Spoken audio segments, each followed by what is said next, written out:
Nearly 50 years after signing the Declaration of Independence, and just 2 years before his death, an aging Thomas Jefferson wrote a letter to Major John Cartwright, in which he reflected on the republic they'd helped to create. Jefferson worried that as the young nation grew, it would stray from its agricultural roots. In the letter, he advocated for strong local governments, grassroots in nature, which encompassed 6-mile squares.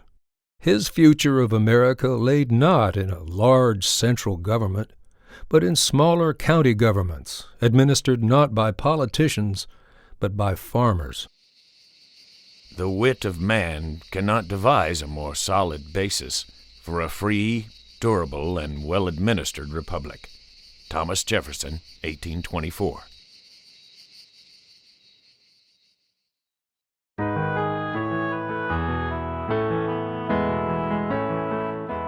To many, Farm Bureau is now synonymous with insurance. But to those who till the soil or nurture livestock, Arkansas Farm Bureau was, and is, the voice for agriculture, the voice for rural people. This is the story of how, 75 years ago, a small group of dedicated farmers set out to change their circumstances and ended up changing their state and their country. Over the next several minutes, we will highlight parts of this remarkable grassroots movement, from its birth of necessity in 1935 to its current role today. We will also explore the grassroots organization which makes it effective, and ultimately, the sacrifices from leadership which have kept it alive for nearly a century.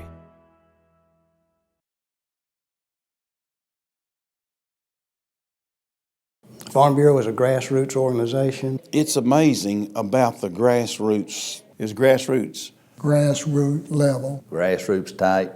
It's a grassroots organization. Grassroots, from the grassroots up. We don't make the decisions from the top. Farm Bureau is a grassroots organization, and I bet grassroots has come up a lot in these interviews.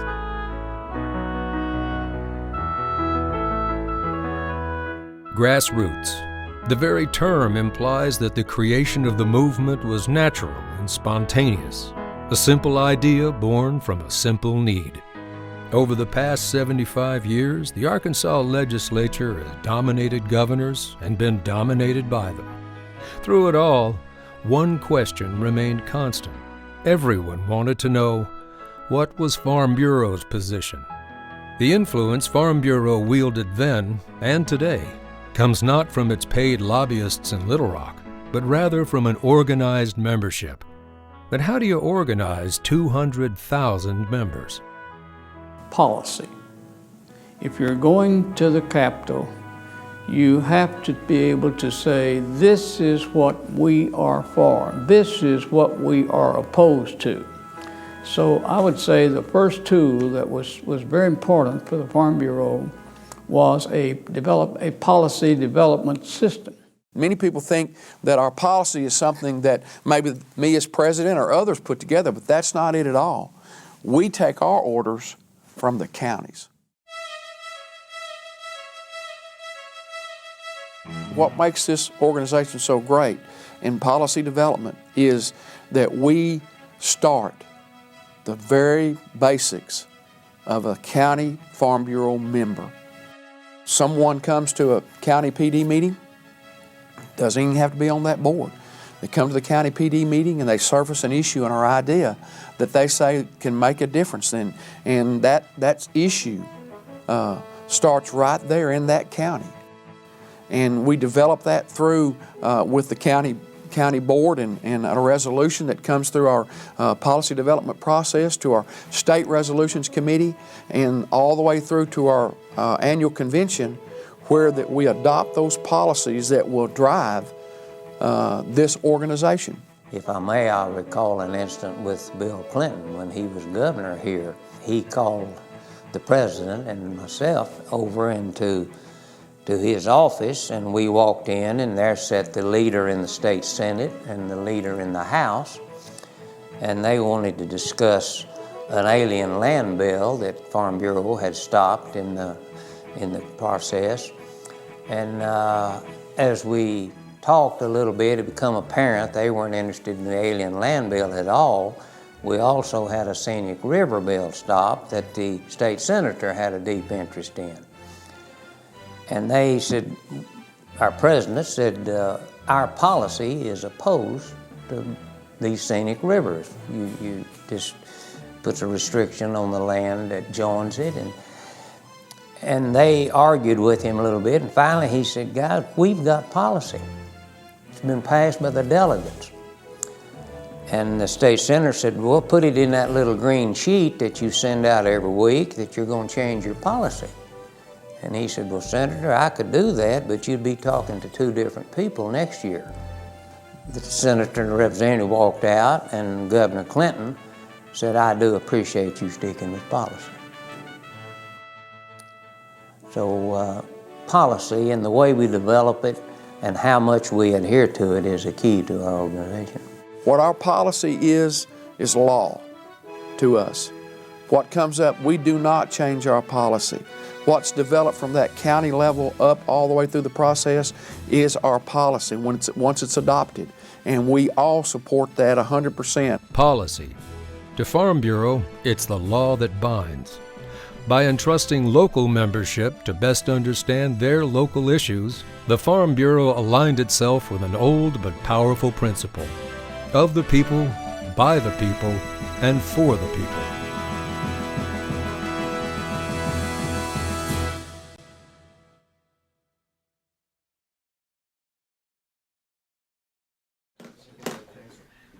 Farm Bureau membership mobilizing behind united policy has had a lasting impact on Arkansas.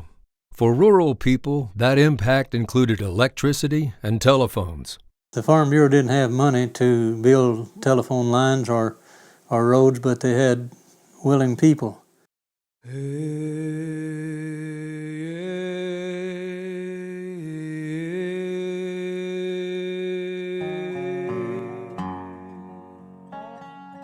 You see, in Drew County, well, in the state of Arkansas, we didn't get rural electricity until, about 45 or 6. And to me, that was one of the first great accomplishments. And it is Grassroots because that resolution came from some old farmer out here on the backside of nowhere. I remember when the lights was turned on. And Farm Bureau in Prairie County, the Farm Bureau in Mississippi County was involved in the early establishment of the rural electrification program in Arkansas. That's major, major.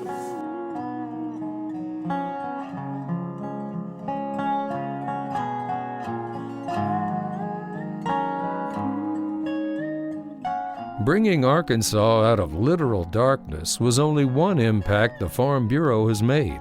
The Grassroots organization, mobilizing behind legislation, has forced many other changes. Here now are but a few that shaped Arkansas forever. I know at one time there was a real good program that we was promoting to try to get farm-to-market roads.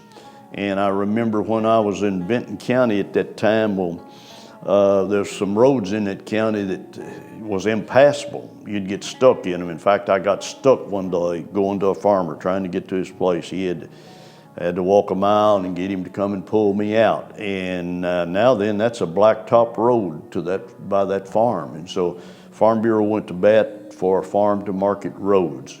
Payment in kind program, big program. Government action, not necessarily a true economic reaction or action, but that simple program, and it probably was not simple, but it simply said, that program saved my farming career. Yeah. There's this thing called agriculture, very big, very broad-based. It would have to be Amendment 59, amendment to the state constitution of Arkansas, which dealt with property taxes. And it saved rural people and farmers untold millions of dollars over the years since it's been adopted. I would have to say that was probably one of the crowning achievements of Arkansas Farm Bureau. I was the first chairman of OE eradication in the state. And through Farm Bureau, with the help they gave, we were able to pass a referendum, and the boll weevil is no longer part of our. We're still having to pay for it because we went so far in debt from things. But up until this year, it was really showing up in the cotton. This year, Mama Nature got it. You know, you can't fool with her much.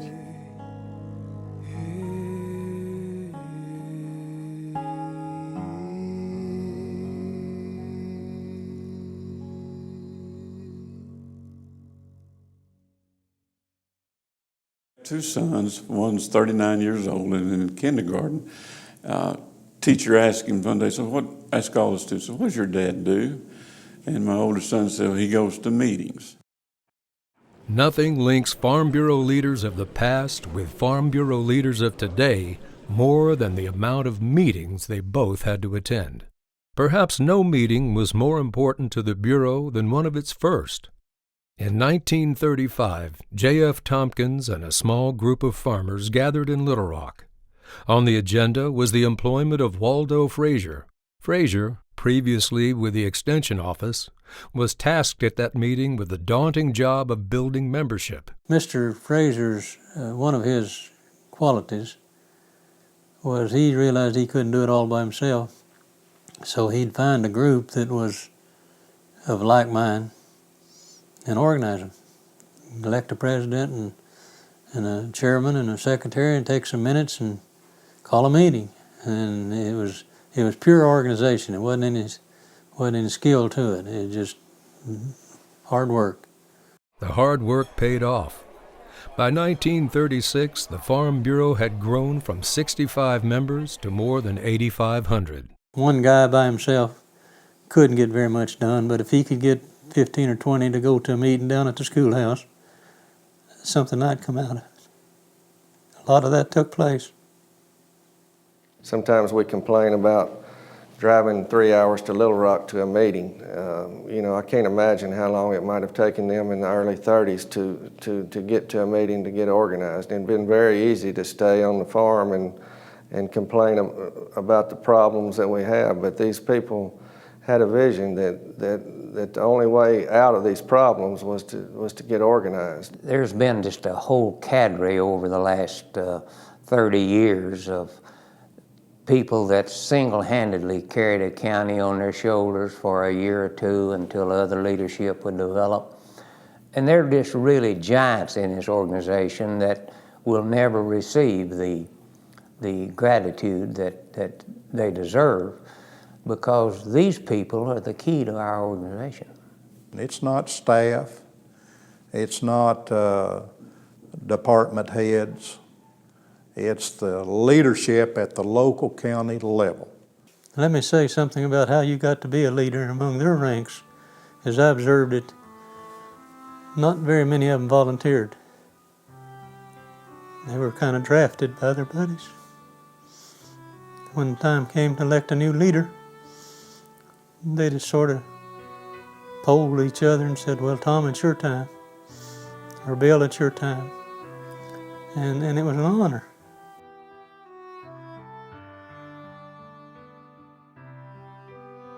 They did it until their job was done. And it was men like them that built the organization. The names and faces of Arkansas Farm Bureau might not mean a lot to the people of the world, but to farm families who benefited from the ongoing success of the organization, they meant everything.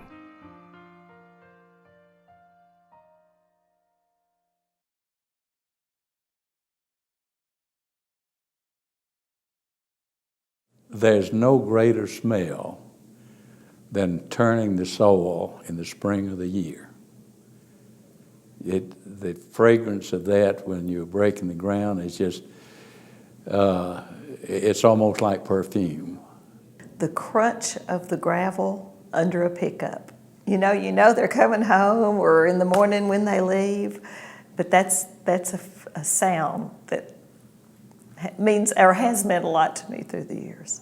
I believe that the theory of he who tends the land tends to the soul is very true.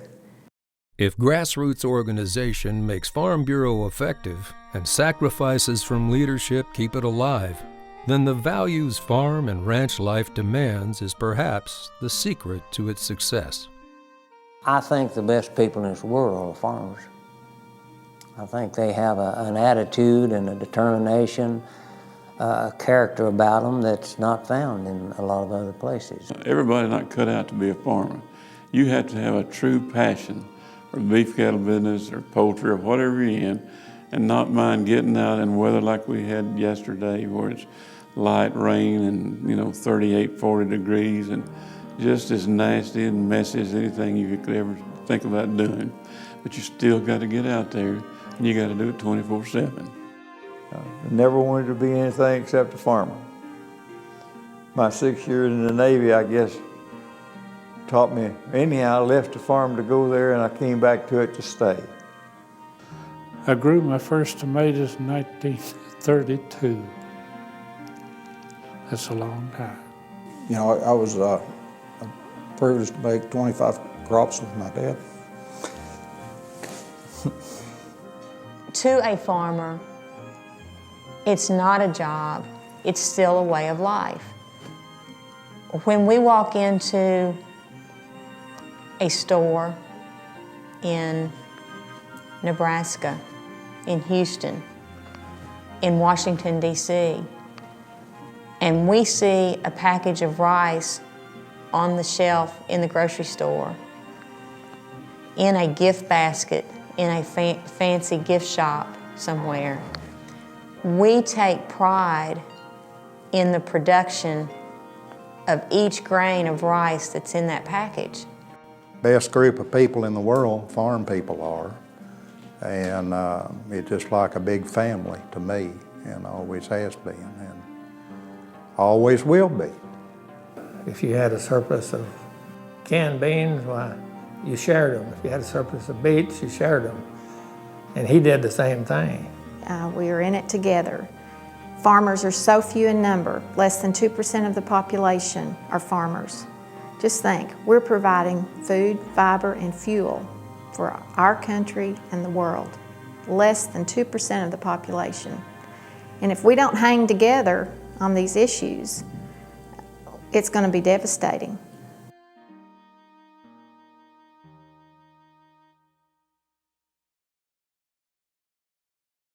We got our first tractor, I suppose, when I was about a 10th grader in high school. That dramatically, of course, changed our operation, certainly, but my dad was kind enough to buy me a pretty cheap team of mules so I could keep doing it the old way.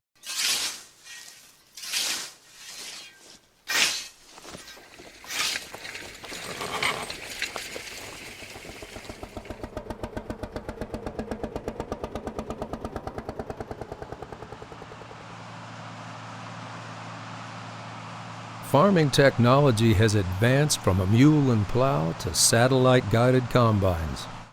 With advents in technology have come decreases in farmers, all the while an increase in the amount of food and fiber needing to be produced. In agriculture today, we have probably something less than 2% of our population that's really involved in the production of our food and fiber. Less than 2% of our total population. This makes it even more important today to have, to be organized. Farmers are getting fewer in numbers all the time, as we well know. But the organization is vital to these farmers. They're going to have Farm Bureau. Very, very few people today have any real tie to the farm, whereas when I was young, a high percentage of the people had a tie to the farm, but very, very few people now have any tie at all. We've got to tell our story and prove to the American public that we're their best friend. we're producing their food. Every time they sit down to eat 3 times a day or wherever, it's coming from a farm, and we got to keep telling that. You know, the basic economy and the basic part of any nation is agriculture. We need to take the time to realize what history has shown us. We've become dependent on other countries for hydrocarbons. And if we ever become dependent on other countries for our food, we'd be in terrible shape, and I don't think they'll ever let us get there. I think there's enough drive and determination in all rural people, particularly in agriculture. They'll never let anything like that happen. And it's because we can come together. We do understand at some level what the others are going through. And in today's world, my entire life, and especially in today's world, we need that. We need to know that we're not out there by ourselves. And Farm Bureau does that.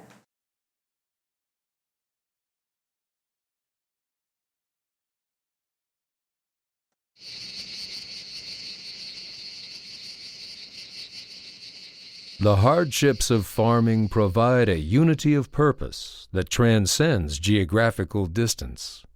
From a ranch in northwest Arkansas to a Delta cotton field, Farm Bureau is the public square for the voices in agriculture. Their unified voice, reminding all Arkansans of President Jefferson's best hope for a country born of individual liberty, a grassroots movement. Farm Bureau has always been based on grassroots contacts and grassroots leadership. And without that leadership at the local level, the involvement of the local level, at the local board level, the local membership level, we're not going to be effective.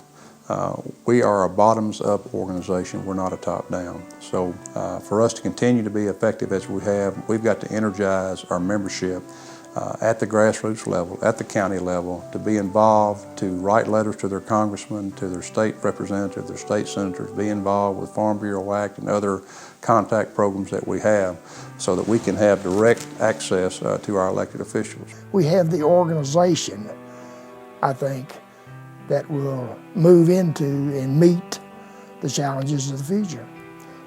They'll be different. They won't be the same as they were 50, 75, or 100 years ago, but they'll be more critical to the farmers themselves and more critical to society, our contributions to society. And I can't see any limit for their need for their organization. We actually have less and less farmers, but we don't have less and less farming. My little brother had a toy when I was growing up, and it was a little rocking kind of toy, about 6 inches tall, and had sand in the bottom of it. And no matter what you did to that toy, you could slap it around or whatever you wanted to do, you could knock it over, but it just popped right back up. And that's the way Farm Bureau has been. That's the reason Farm Bureau is successful. It might take a lick every once in a while, but it pops right back up and continues serving the people that it was designed to serve 75 years ago, and that's the membership. The future will depend upon the leadership. As long as you send the proper people with the proper motivation and the desires to not be for themselves but for the organization, as long as those kind of people are in leadership, you'll have a wonderful organization. But if it ever gets down to politics and to those things of serving self rather than the organization, it'll go as all other organizations always have. And I hope that'll never happen.